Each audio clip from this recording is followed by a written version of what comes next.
My boyfriend announced, "I've decided we're having an open relationship," without discussing it first. I said, "Perfect timing."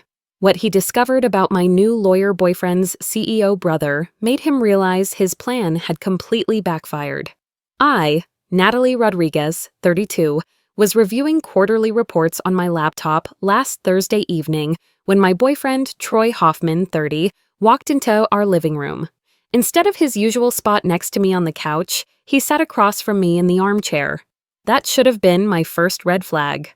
"Natalie, I've decided we're having an open relationship. Not, I want to discuss something, not how do you feel about, just straight up, I've decided," like he was announcing what we were having for dinner. I looked up from my screen. "You've decided?" "Yeah, I've been thinking about it for a while. We're young, we should explore, experience other people. It's healthy." "When exactly did you decide this?" "Does it matter? I'm telling you now." I closed my laptop slowly, processing. 3 years together, living together for 2, and he just decides unilaterally like he's choosing a Netflix series. My mother's voice echoed in my head from last week's call. "Mija, when are you two getting serious? I'm not getting any younger, and neither are you." At 32, I'd been feeling that pressure myself, wondering if Troy and I were building towards something real or just coasting. "Okay," he blinked. "Okay? Yeah, that's actually perfect timing." His face did this weird twitch thing. "Perfect timing?" "Adrian Walsh has been asking me out for months. I've been turning him down because, I had a boyfriend. But if we're open now," I shrugged. Troy's mouth opened and closed like a fish. "Adrian? The lawyer from your networking events?" "Divorce attorney, actually. Really successful practice. Drives that silver Tesla?" "Yeah, he's been pretty persistent. Always said if I was ever single to give him a call." "You've been talking to him?"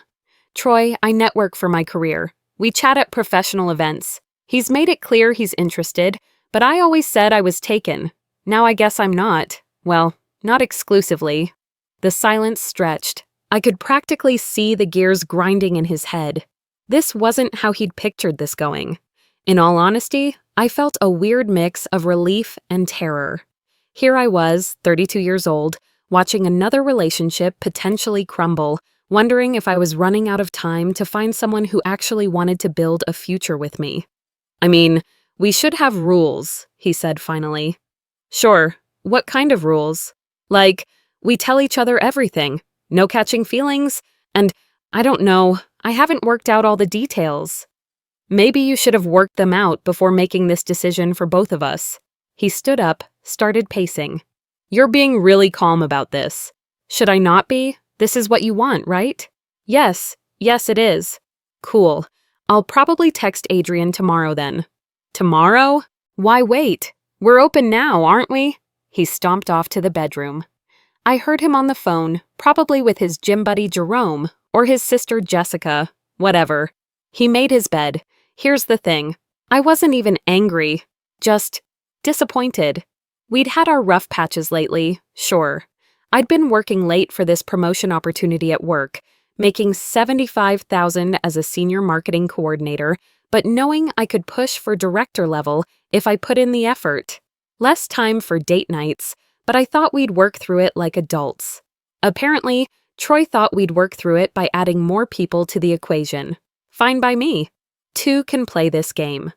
So Friday morning, I did exactly what I said.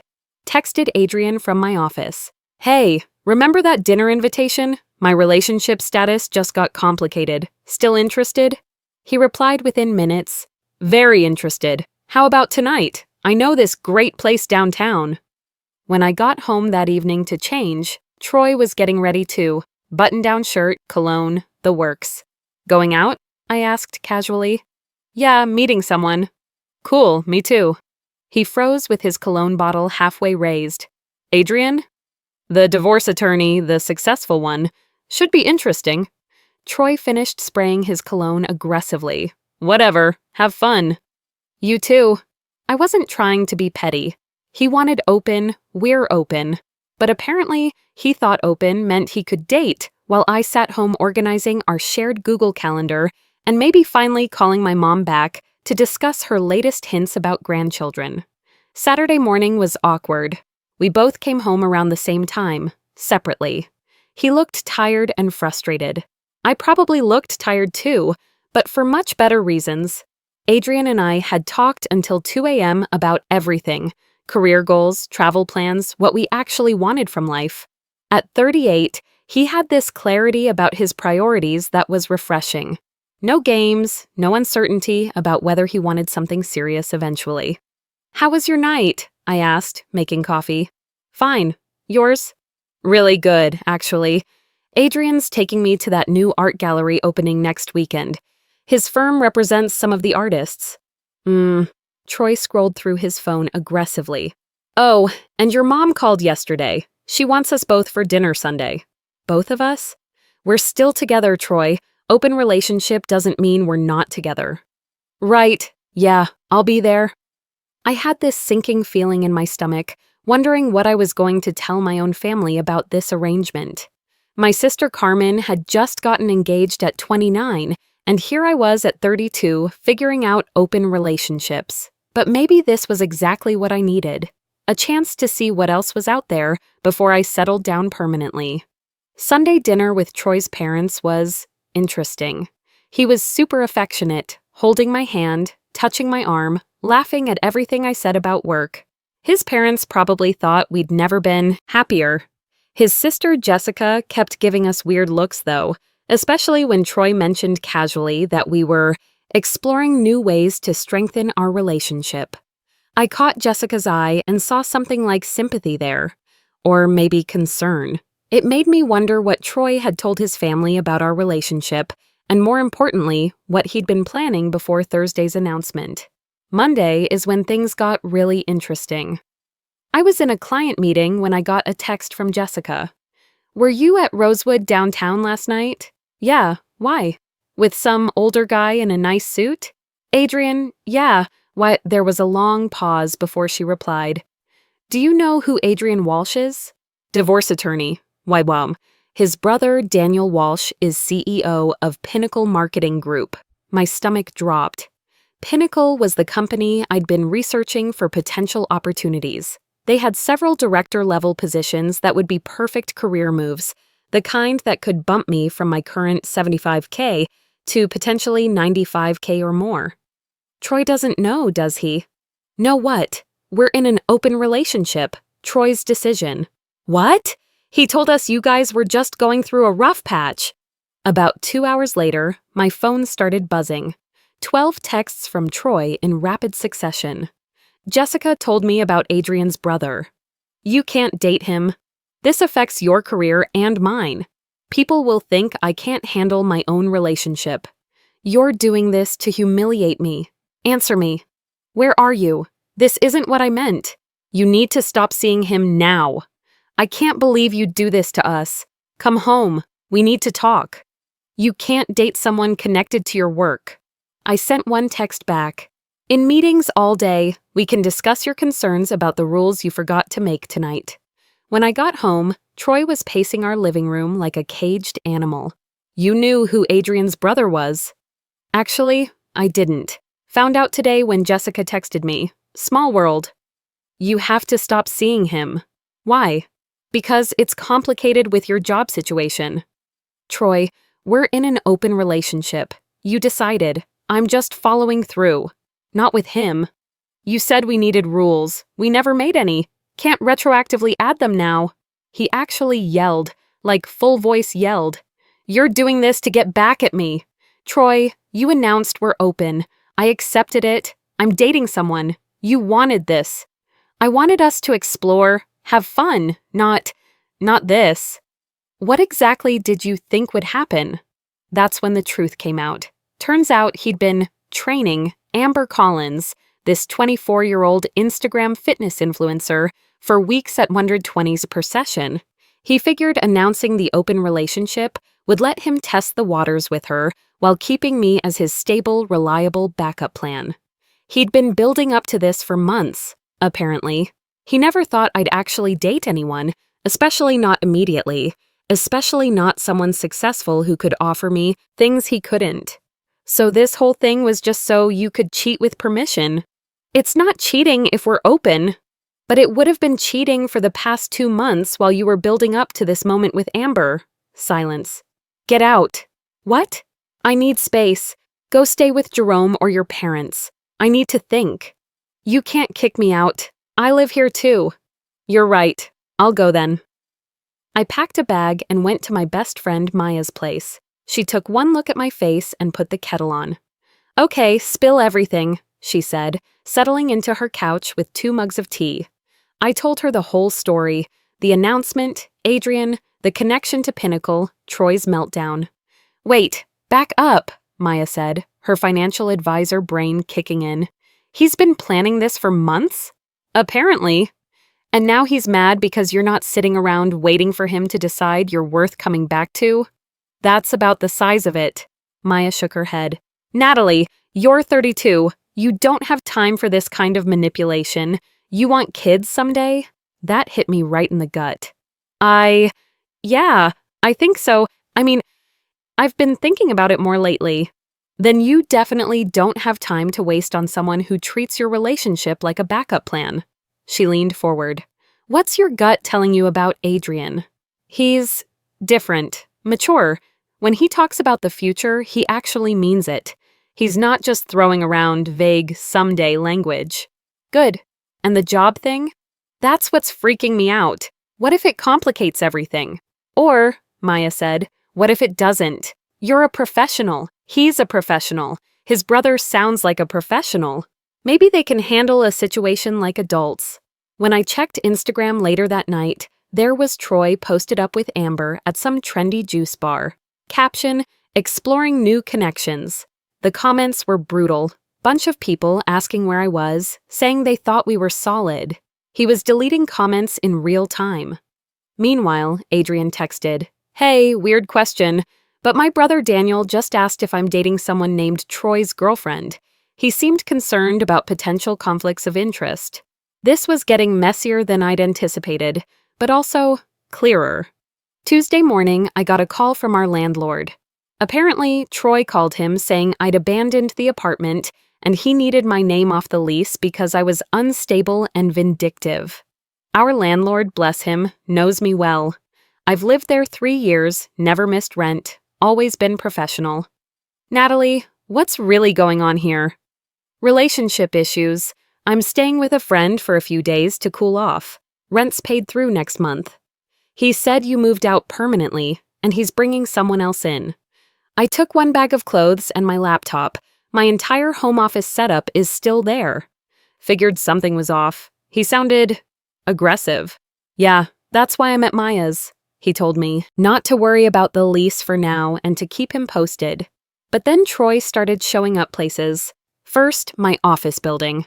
Security had to escort him out when he wouldn't leave after being told I was in meetings. Then he started calling my colleagues, telling them I was having a breakdown and they should be concerned about my decision-making.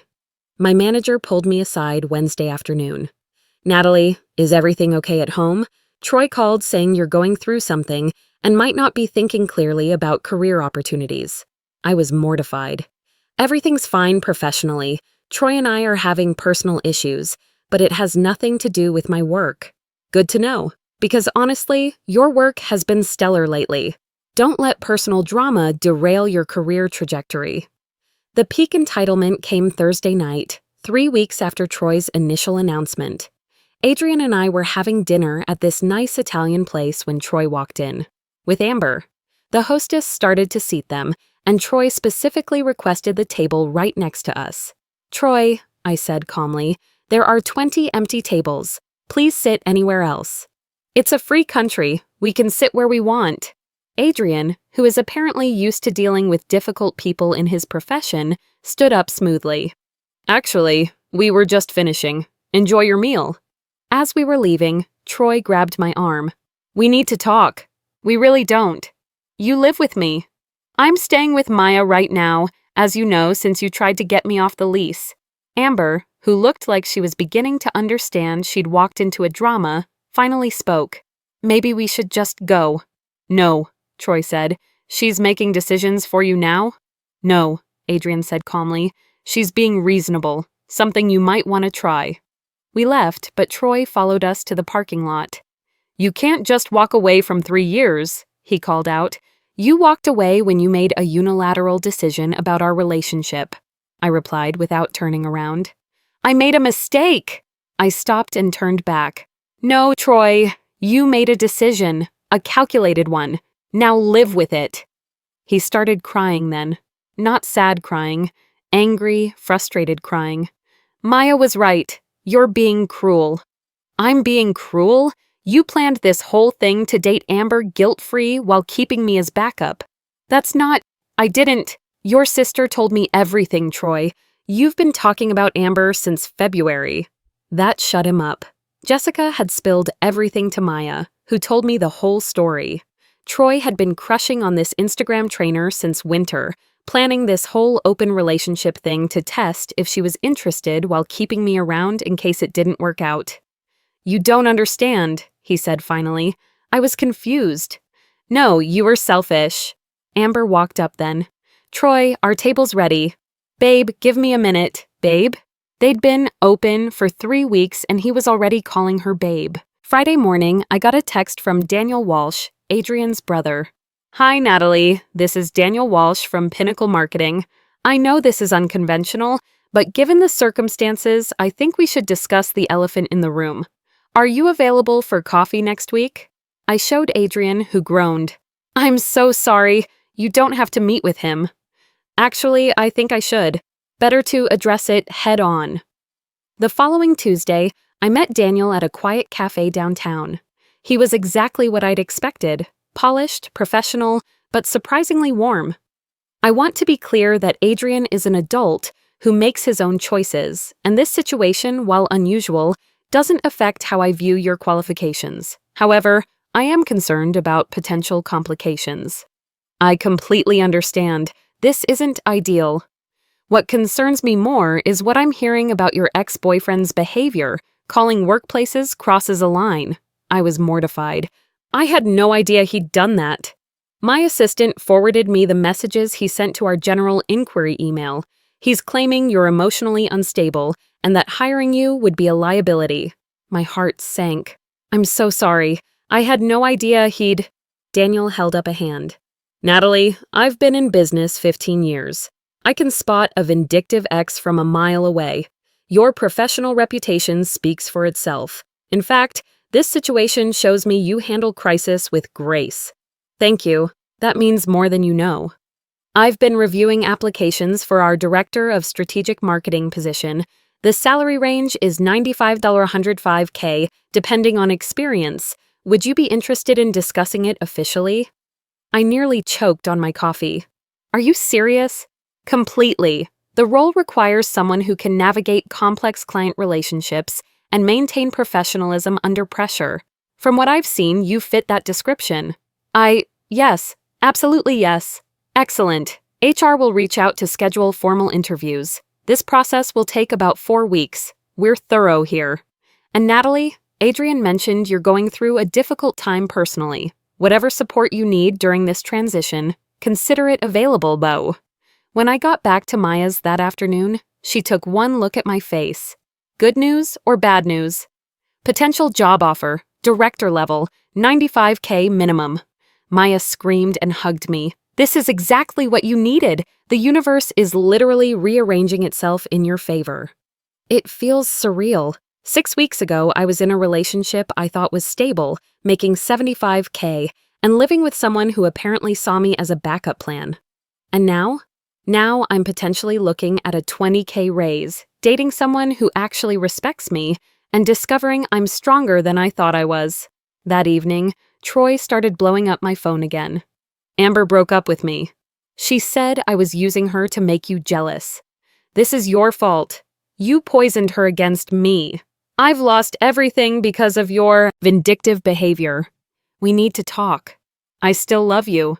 Please just call me back. I forwarded the screenshots to Adrian, who responded immediately. This guy has serious boundary issues. I'm documenting everything just to be safe. The best part? I found out through Jessica what really happened with Amber. Remember how Troy wanted an open relationship so he could explore with her? Well, turns out Amber thought open meant open. Troy found her on dating apps, actively seeing other people. When he confronted her about it, she said, "But babe, I thought we weren't exclusive. That's what you wanted, right?" He tried to explain that she could date him, but he was supposed to be her primary focus. She literally laughed and walked away. "You're 30 years old, acting like a teenager," she told him. "I thought you were mature because you'd been in a long relationship, but now I see you just don't know how to be honest with anyone." So, in less than a month, Troy went from having a stable relationship with someone building a serious career to being single, losing his highest-paying client, and having to face the fact that his grand plan had completely backfired. Meanwhile, I was sitting in Maya's living room, job application submitted, second date with Adrian planned for the weekend, and feeling more optimistic about my future than I had in months. 4 weeks later, I got the call I'd been waiting for. Pinnacle Marketing Group was offering me the Director of Strategic Marketing position at $98,000 annually, plus full benefits and a signing bonus. Start date, the following Monday. I called Maya first, then Adrian, then finally worked up the courage to call my mother. "Mija, this is wonderful! A director at 32! Your father and I are so proud!" "Thanks, Mom. It feels like everything's finally falling into place." "And this Adrian, he sounds like a good man. Mature, established. When do we get to meet him?" "Soon, I hope. We're taking things slow, but he's different, in a good way. Sometimes the universe has to shake things up before it can set them right," she said. "I'm glad you didn't settle for less than you deserve." Saturday was moving day. I brought Maya, her boyfriend Carlos, and Jerome, who had apparently gotten tired of Troy's constant complaining about his ruined life, and volunteered to help me get my stuff back. "Dude's been staying with me for 6 weeks, Jerome explained, as we loaded boxes. "All he does is scroll through your Instagram and Amber's trying to figure out how to fix everything. It's exhausting." Troy had placed sticky notes on everything he considered his, including, and I'm not joking, my Northwestern diploma, because we've been together so long it's basically ours. While packing, I found something interesting in his nightstand drawer. Screenshots of conversations with Amber dating back to December. He'd been planning this manipulation for nearly 6 months. "Look at this," I showed Maya. The messages were all there. Him building up to asking her out, researching open relationships, even practicing how he'd present it to me. "This man really thought he was a strategic genius," Maya said, shaking her head. "Meanwhile, you actually became a strategic genius." The real fireworks came when I started packing my home office. Troy tried to claim my computer setup because I helped pay for some of the cables. "Troy, this is my work equipment. I need it for my new job." "Your new job that you only got because you're sleeping with the boss's brother." Jerome stepped forward. "Bro, stop. You're embarrassing yourself." "I'm embarrassing myself? She destroyed our relationship for a career move." "No," I said calmly. "You destroyed our relationship when you decided to treat it like a business transaction. I just refused to accept a bad deal. I took everything I'd paid for, everything I'd owned before we moved in together, left him with his gaming setup and the decorative pillows he'd always hated anyway. Monday morning, I started my new job. Walking into Pinnacle's sleek downtown offices, I felt like I was stepping into the life I was meant to have. My team was fantastic. 4 experienced marketing professionals who were genuinely excited to work on the campaigns I'd pitched during interviews. Daniel made a point to stop by my office around lunch. "How's the first day going?" "Incredible. Thank you again for taking a chance on me." "I didn't take a chance. I made a smart business decision. And Natalie, that situation with your ex, it's completely resolved from our end. Security has his photo and HR documented everything for legal purposes." That afternoon, Troy lost his remaining clients. Word had gotten around the fitness community about his unprofessional behavior, showing up at his ex's workplace, harassing potential employers, using his sessions to complain about his personal life. 3 more clients canceled that week. He sent me one final text explosion. "I've lost everything. My clients, my apartment, Amber, this is all your fault. I hope you're happy. You ruined my life over your stupid ego. You and that lawyer deserve each other. I'm moving back home. Congratulations, you won." I forwarded it to Adrian with a simple message. "I think it's finally over." His response? "Good. Now we can focus on the important stuff, like our weekend trip to wine country." 2 months later, I was settled into my new apartment, a beautiful one-bedroom downtown with floor-to-ceiling windows and a view of the city. Adrian and I were taking things at a pace that felt right for both of us. No rushing, no games, just honest conversations about what we both wanted. My mother visited for my 33rd birthday, and I could see her relief that I was with someone who treated me like an equal partner. Adrian fit into my family naturally, asking thoughtful questions about our traditions, helping in the kitchen, treating my parents with genuine respect. "He's planning for a future that includes you," Mom whispered to me while we were doing dishes. "That's what a real man does." I got one final update about Troy through Jerome. He'd moved back in with his parents, was working at a big box gym for $15 an hour, and had started therapy after Jessica staged an intervention. He finally admitted he'd been selfish, Jerome told me, said he realizes he never actually wanted an open relationship. He just wanted permission to cheat and a guarantee you'd still be there when he was done. "Too little, too late," I said. "Way too late. But hey, at least he's getting help." 6 months after Troy's announcement, I was promoted to senior director. Adrian and I had started talking seriously about moving in together. Maya was planning her own career change, inspired by watching me rebuild my life. At my promotion celebration dinner, Adrian raised his wine glass. To Natalie, who proved that sometimes the best response to someone trying to limit your options is to show them just how many options you actually have. To not settling for less than I deserve, I replied. The truth is, Troy did me a favor. His selfish decision forced me to confront what I really wanted from my life. A partner who included me in major decisions. A career that challenged and rewarded me fairly. The confidence to walk away from situations that didn't serve me. At 33, I finally felt like I knew who I was and what I wanted. And I had no intention of compromising on either ever again.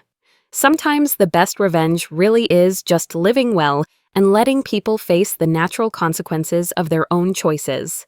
Troy chose manipulation and selfishness. I chose growth and authenticity. The results speak for themselves.